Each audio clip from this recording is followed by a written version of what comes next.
What if the world's most affordable SUV isn't actually as cheap as the sticker price suggests? Welcome back to Supercar. I'm your host, and for the last 30 days I've been living with the 2025 Dacia Duster. We all know the Duster's reputation. It's the no-nonsense king of value that's supposed to save you thousands. But after 720 hours of daily driving, school runs, and highway commutes, I've discovered that the low entry price is only half the story. If you're thinking about putting one in your driveway, you need to hear about the financial trade-offs I found. Before we dive into the receipts, make sure to hit that subscribe button and join the Supercar community for more honest, long-term ownership reviews. The 2025 Duster looks incredible in photos, but 30 days of real-world use reveals the hidden cost of those rugged materials. Walking up to the 2025 Dacia Duster, you'd be forgiven for thinking it's a premium off-roader. Dacia has done a phenomenal job with the Starkle plastic cladding and that aggressive Y-shaped lighting signature. However, once you spend 30 days inside, you realize where the money was saved. The interior is a sea of hard plastics. While Dacia markets this as durable and easy to clean, the hidden cost here is tactile comfort and long-term wear. After just 1 month, I noticed fine scratches appearing on the door cards from simple things like seatbelt buckles or grocery bags. There are no soft touch materials here, not even on the armrests where your elbows rest for hours. If you're coming from a Volkswagen or a Kia, the cost is a significant drop in cabin refinement that starts to grate on you by week 3. Don't let the official fuel economy figures fool you. The real-world math depends entirely on which engine you choose. During my month-long test, I drove the mild hybrid 130, and this is where the first hidden cost appeared. On paper, it's supposed to be highly efficient, but on the motorway it speeds above 60 miles per hour. That small 3-cylinder engine works incredibly hard.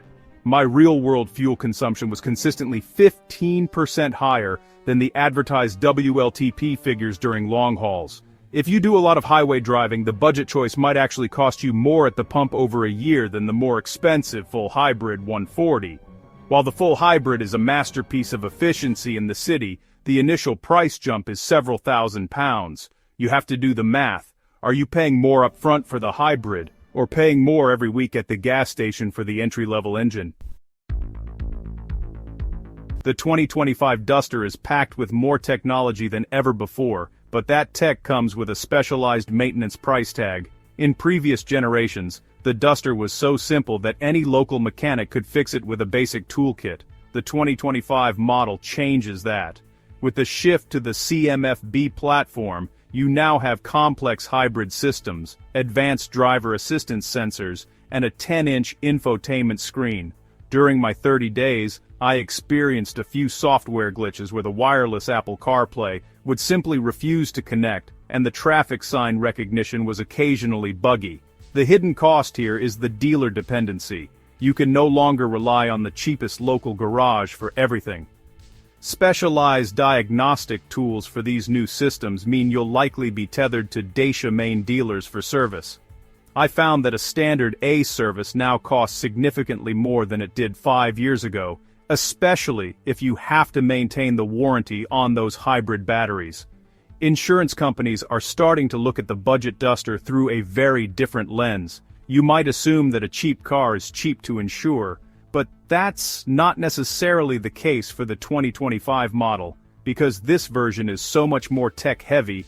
The cost of replacement parts, like those fancy LED headlights or the radar sensors hidden in the bumper, has skyrocketed. Insurance groups for the new Duster have crept up compared to the old basic models. When I quoted the insurance for this 30-day test, I was surprised to find it was nearly identical to a mid-spec Nissan Qashqai.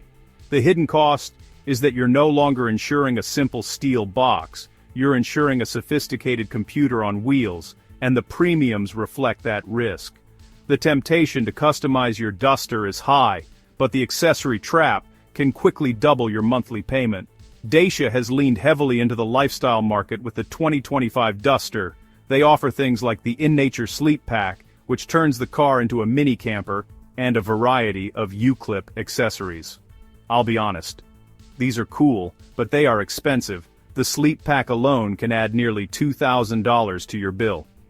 During my month with the car, I realized that the base expression trim feels a bit stripped out. To get the car you actually want, the one you see in the commercials with the nice wheels and the copper accents, you have to step up to the extreme or journey trims. By the time you've added the must-have options, you've moved from a $20,000 bargain to a $30,000 SUV, which puts it in direct competition with much more refined rivals.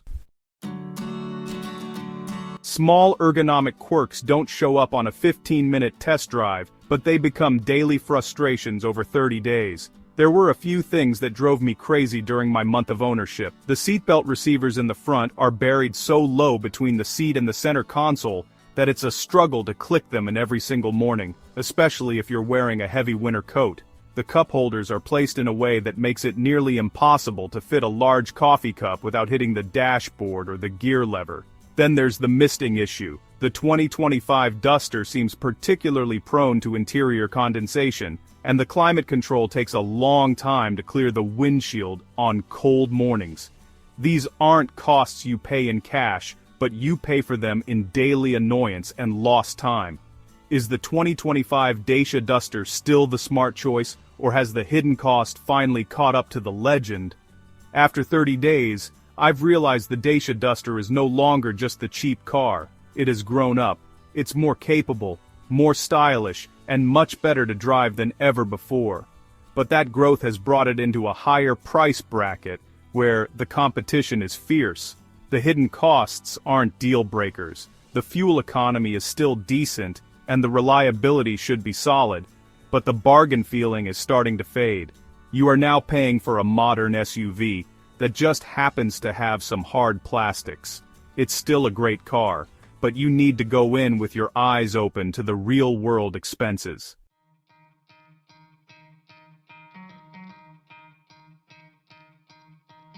You could try to play, but you're never gonna beat me. Look the other way, what I'm doing ain't easy. Bloody hands stained from the people who deceive me. Muddy hands break through the chains, go free me. Looking for change, looking for pain. Pulling a mob, pushing a train. I'll never stop, stick to a lane. Pick up the pieces and go rearrange. I'll be the best above all the rest, put me to the test and expect nothing less. Your check as I'm chess, what's happening next? You got the venom, a tangible weapon, no coming in second.